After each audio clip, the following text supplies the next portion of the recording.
Coming up on today's After News, the big reason Mercedes Mone chose AEW over WWE. Orange Cassidy reveals career goals beyond AEW. A WWE Hall of Famer shoots hard on their job offer. And a New Japan star takes a dump on All Elite Wrestling. Sort of. Stay tuned. I'm Adam Wilborn. I'm Michael Hamflett. And this is the After News. So some interesting details coming out about Mercedes Mone. And obviously her decision to choose going to AEW rather than heading back to WWE after all the shenanigans and throwing the belts at people and storming off. Quite rightly, of course. But she was on an interview with WFAN or WFAN, potentially, talking about why she chose AEW over WWE, and she was responding to a question about whether her WWE contract kind of restricted her ability to pursue outside projects, and she said, oh yes, and that's definitely a big... Oh yes, and that's definitely a big reason why I came to AEW. Even doing The Mandalorian was pulling teeth with the WWE to even try and get time off to film that show. So Tony, said whatever I need, if I need that private jet to go from filming in LA to come in for shows, then it's available for me. And that is one of the big reasons why she chose AEW over WWE, which to be fair, makes sense. Plus, it's just a whole new place for new matches and, proving that she can be a game changer for a different promotion, I suppose. Kind of awesome to hear that, isn't it? I like hearing stories of wrestlers who, let's remember, have to fall on their back hundreds and hundreds of times for a living, doing that less and living a slightly more comfortable life than they did before. I don't just mean financially. I mean in terms of how they travel, in terms of how they sleep and eat and walk around and all that kind of stuff. And if wrestlers have aspirations beyond wrestling and are able to bring the two together with lighter schedules, for example, then that was clearly on offer here. And it seems, speculatively, I must say, on my part, that this would extend to what like the promotion of the work she does as well. When you hear The Mandalorian, what you think of is how WWE never spoke about The Mandalorian. I'm not much of a Trekkie, so I haven't seen Star Wars. I've alienated a bunch of people out. Aliens, they're in Star Wars and Star Trek, aren't they? Probably. I know watch the X-Files, so I don't know much about The Mandalorian, but I know even less through watching WWE because I never promoted it, never talked about it. It was obviously her big thing, and all we've ever heard about every wrestler ever is that WWE has to come first. Triple H putting them little bitchy little remarks about wrestlers that didn't want to be part of the grind, and we knew who he was pointing that at. Rav. It's a grind being a wrestler, full stop. And if you can get other stuff as you work, more power to you. I hope Mercedes Mone is blissfully happy in it. Yeah, it's understandable. Like you say, it's very justify why she made this decision if she wants to do more outside of wrestling, as you say. First of all, Mandalorian's class. I'm not a nerd, obviously. I'm generally a cool guy, but it's fantastic, The Mandalorian. And it was weird, that it's always been so weird. Like when Batista came back, do you remember? Blue Batista era. Yeah. They were just like, well, he's been away. I was like, he's been in Hollywood, dickheads. Why don't you promote that? It wasn't Hollywood Rock, was it? No. Not at all. No. I don't know whether... Because obviously partially...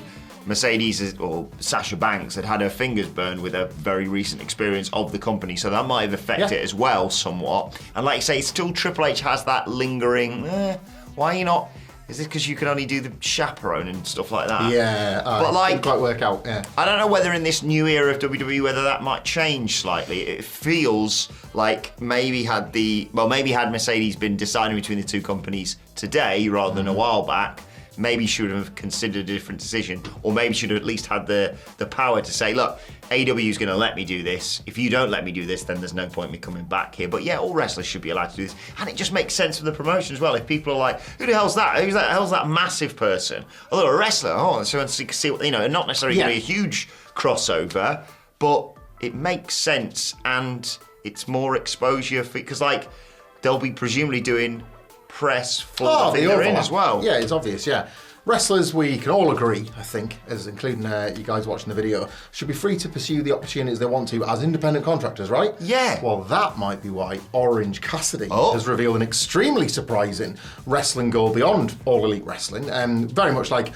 one of the pillars of the company, not in terms of its branding, but it's how it feels. Yeah. Like Orange Cassidy is actually one of those totemic figures of All Elite Wrestling, but he has goals and objectives beyond that, extending to New Japan Pro Wrestling. Given an interview I guess half out of character to the Under the Ring podcast. What did you say about wrestling podcasts? It's one of the best podcasts out there, that's not ours. Yeah. SmackDown Preview coming your way later on today, and Wrestle Culture with the most highly anticipated quiz of the year. I am highly anticipating that. Go and check this interview out with Orange Cassidy. But here's just a quote that we sort of have taken from it here, because it reveals something you maybe wouldn't have suspected about Cassidy at this point in his career and so established in AEW. He says, quote, in regards to the New Japan Best of Super Juniors tournament, I remember watching that and being like, oh wow, this is a whole tournament based on the style of wrestling that I like, and seeing what they were doing in there was something that I really admired. It's a goal of mine to be in the best of the Super Juniors. Ooh. If AEW let me go for something as long as that. It's something I've always wanted to do. That'd be amazing. Yeah, right? Like, you visualise it and straight away you're thinking, yes, I want to look at that. I want to see. He's one of those people, a bit like Mox, you could probably have a break from on AEW telly. Yeah. He's sort of in the same way as Moxley. You're right. He's a vital cog within AEW. Oh yeah, a lot of cogs in the machine at the moment. The last one has just finished recently, so it'd be he's got like maybe a year to prep for like a slightly different schedule than the one he currently keeps in AEW. El Desperado defeated Taiji Ishimori and that, but like this is the best of Super Juniors. There's a legacy dating back like 30 years. You've got the likes of Will Ospreay, the Finn Balor, there's Prince Devitt, celebrated junior heavyweight division. Sometimes that you want wrestlers to get out of erroneously. But yeah, Orange Cassidy, as we know, beyond the gimmick, at this point it's bad faith if you don't acknowledge just what an incredible pro wrestler he is and how he gets every aspect of his character right. In ring-wise, I think he'd be a perfect fit for that. I agree completely. I'd love to see that happening. Obviously, Forbidden Door this weekend. Me and Sidge filmed a predictions video that's either going to go out today or tomorrow, giving our thoughts on all the matches, at least at time of recording. And Cassidy's going to try and out-wrestle Zack Sabre Jr. Yes. It's going to be amazing. When do I get my Orange Cassidy? Exactly, I'm annoyed as well. When do I get my Orange Cassidy vs Toru Yano match? That feels like one of the big, like Naito's finally doing singles competition at Forbidden Door, obviously fighting Moxley, IWGP World Heavyweight title. Where's Yano? Can I give you my tiny prediction on that match? Yeah. For Indoor, please. I know your video is going to be fantastic. You don't see it when he first enters, but then halfway through the match, Zach's putting on one of his elaborate submission holds. And sometimes he's got the free arms and he does the double bicep, and he just likes the Mox opponent and slap him about a little bit. No.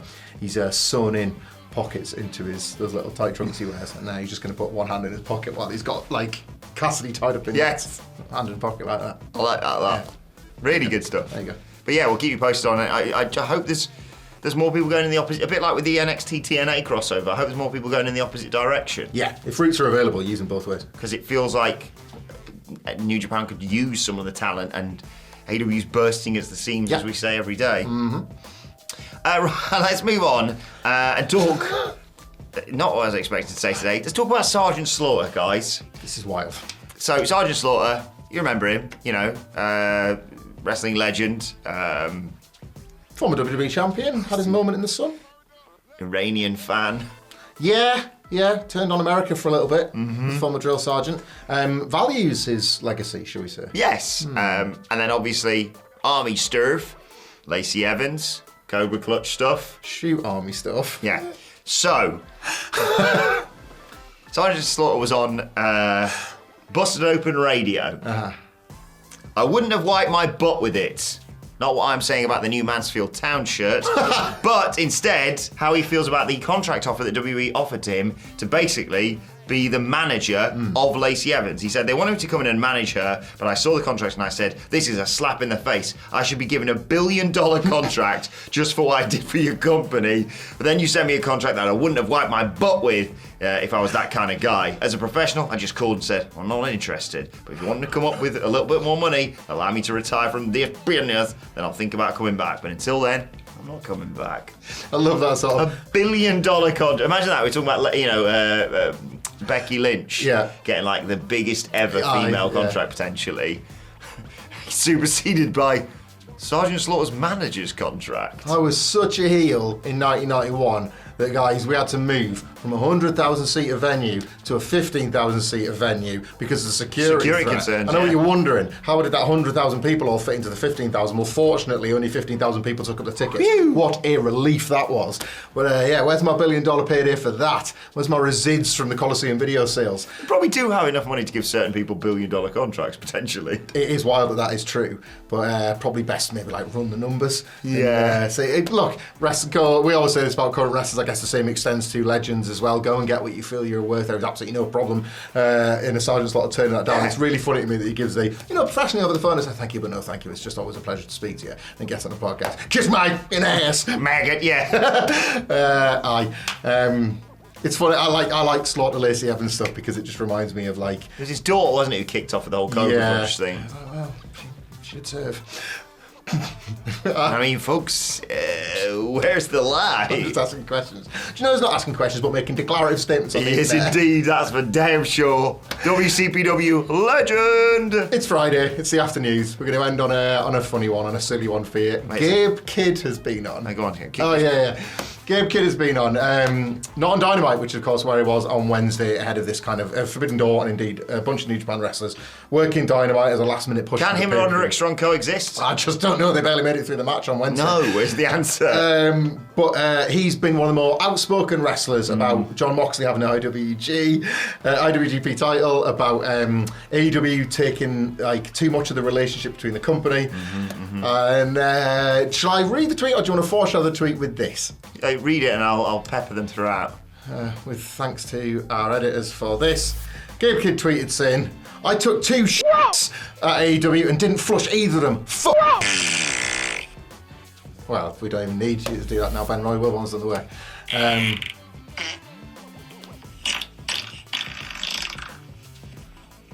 He pooed in the toilet and left it there. I can make a song. Free that app. Amazing. I mean, I'm going to pay for the full version, obviously. What more promotion for Bindor could we do? Gabe Kidd's a brilliant stirrer, isn't he? He's a dropper, apparently. Indeed. Yeah, he's walking around AEW venues like a kid in MFI that thinks the toilets and the pre-made bogs are real. Saw that happen once. It was absolutely revolting. It stuck with me. 30 odd years. Oh, God. Yeah, Gabe Kidd taking dumps in toilets and leaving. I get it, a dirty protest against the brand, but aren't you really there more sort of turning your fire on the building maintenance? Yeah, I was going to say, they're not going to be like, okay, thanks for coming to AEW, let's just do the final checks. There's a poo in this toilet. There's poo in there. There's poo in there. Maybe he's revealing more of a link to AEW than he wants to let on. Like, we kind of read between the lines of a tweet like that. It's not what it all first seems. Maybe this is in relation to that tweet from a few weeks ago about the AEW guy who was less than impressed with that building that they're on for Collision. And maybe he's working, in a few days' time, he's going to put another tweet out saying, lovely city, great fans, terrible venue. And Gabe Kidd was You got working the on tweet that. there, sorry. I can get the tweet out. Yeah. Sorry, I just realised something. I feel like, I love Gabe Kidd. Bumped into him on a random night out in Chesterfield a while back. It was lovely to see him. I'm like, what the hell are you doing here? Pooing in the toilets, it would seem. But he's a lovely guy. Fantastic to see where his career's gone. A bit like Joe Hendry from WCPW onwards. Obviously, they did loads of stuff prior to us, but you know what I mean. So yeah, he said, I took 2 at AEW and didn't push either of them. F them with the emojis. One, I love you, Gabe Kidd. One suggestion as, a social media megastar. One thing you need there, that's the hashtag, A-double-poo. Very good. I thought you were just going to say the poo emoji, but that's better. Works That's well. why you're the social media megastar. That's You're right. the only real journalist in the game. You're stacking those nicknames up. Oh, they've got to pay. I've got an advert on the old pick a number between 1 and 19 again. 6. Right, let's know your thoughts on everything we've discussed today, and more serious journalism in the news from this morning as well, Yeah. with us talking about how the Ice Age affected dinosaurs and stuff like that, and shooting on bloody Manchester City and their financial fair play charges. Where can they watch that? Well, they can tell where you can watch it. It's right here. Bye! Have a good weekend. Enjoy Forbidden Door and all that.